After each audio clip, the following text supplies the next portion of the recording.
Me cago en los ancestros, pedovear no es ahora que perra. No hay pedo, de seguro anda por un kinder. Mejor empiezo el relato.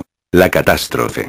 Estaba atrapado en Fallen Tree, aislado del mundo que tanto ansiaba conocer. Por supuesto, planear una fuga y llevarla a cabo era un proyecto en sumo riesgoso. Los intentos de fuga eran severamente castigados. Corría por allí entre los internos una historia de dos muchachos que habían logrado escapar durante la Navidad de 1978.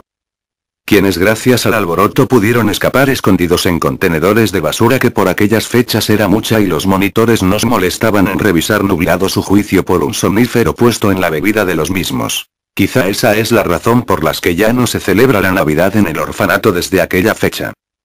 Al menos desde el 95, fecha en que calculo haber llegado o nacido aquí. Algunos decían que era todo falso, otros que fueron muertos en el bosque luego de ser buscados sin tregua. Cierto o no, salir de aquel lugar y ser libre valía el riesgo, así que preparé un plan de escape que llegué a concretar, aunque no en exactamente como había previsto.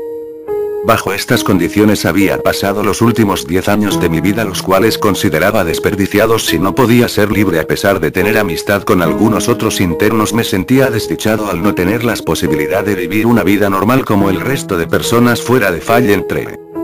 Mi vida era monótona y sin sentido. Sabía que estar allí contra mi voluntad era un crimen que no estaba dispuesto a soportar por mucho tiempo, así tomé una decisión: debía salir de allí de cualquier manera.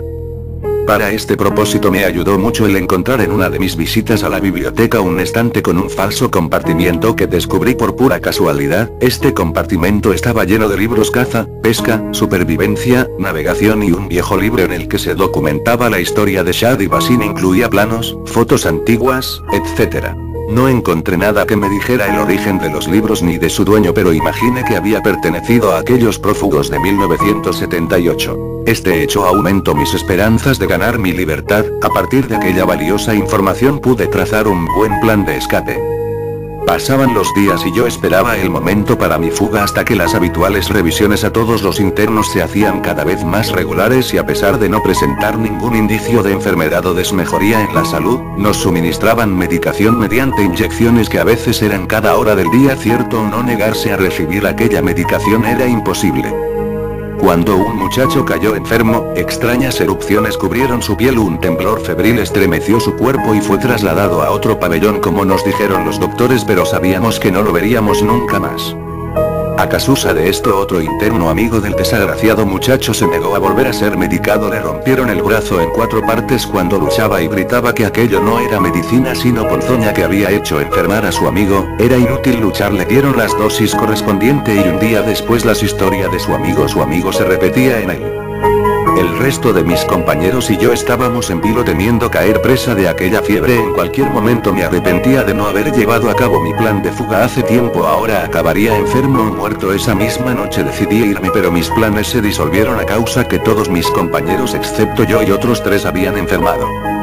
Los muchachos sanos fuimos llevados a otro pabellón en una habitación mucho más segura y aislada del exterior por un grueso cristal. Uno de mis compañeros dijo sobre el que resistiría indemne el choque de un camión. Ahora la vigilancia para con nosotros se había triplicado. Ahora mi frustración no podía ser mayor. Mi libertad era ya casi imposible. Pronto caería enfermo al igual que los demás o moriría. Esta perspectiva de mi futuro me sumía en una profunda depresión. A través del cristal podía ver a los monitores siempre con prisa y gritando, doctores desesperados. El comportamiento general era muy extraño, sus rostros mostraban una ansiedad constante que se fue tronando en miedo. Pudimos enterarnos por medio de una conversación entre doctores que un grupo de muchachos había vuelto a atacar a monitores, y en las horas posteriores los ataques habían ido en aumento con la desesperación general. Estaba en una completa incertidumbre al igual que mis compañeros. 2 de ellos se veían muy afectados y debilitados. Pronto supimos que no era a causa del miedo o desesperación, sino que era a causa de esa misteriosa enfermedad que ya había visto en los muchachos de mi pabellón y que ahora atacaba a 2 de los muchachos aislados en el cuarto de cristal. Alerté a los doctores y 2 de ellos, acompañados de 3 monitores, entraron para sacarnos de allí. Uno de los enfermos se desvaneció y permaneció en el suelo unos segundos para luego levantarse de súbito y abalanzarse dando alaridos sobre el más joven de los monitores, al que le arrancó la nariz y parte del labio superior. El muchacho parecía un poseído, gritaba incoherencias y luchaba con los otros monitores que querían auxiliar a su compañero ahora inconsciente y desangrándose en el suelo. Los dejamos en aquella encarnizada lucha. Los doctores nos guiaron fuera de la habitación hacia un lugar no contaminado como nos hicieron saber. Debe ser una revuelta, pensé. Los ataques, el miedo en los monitores y doctores, pero la brutalidad del ataque que había presenciado no podía ser explicado más que como un síntoma de aquella enfermedad que se propagaba por el orfanato. Pronto nos dio alcance un grupo de monitores armados que nos guiarían hacia una zona segura. Nos explicaron que éramos los últimos muchachos libres de infección, que debíamos ser protegidos a toda costa hasta ser evacuados fuera del edificio.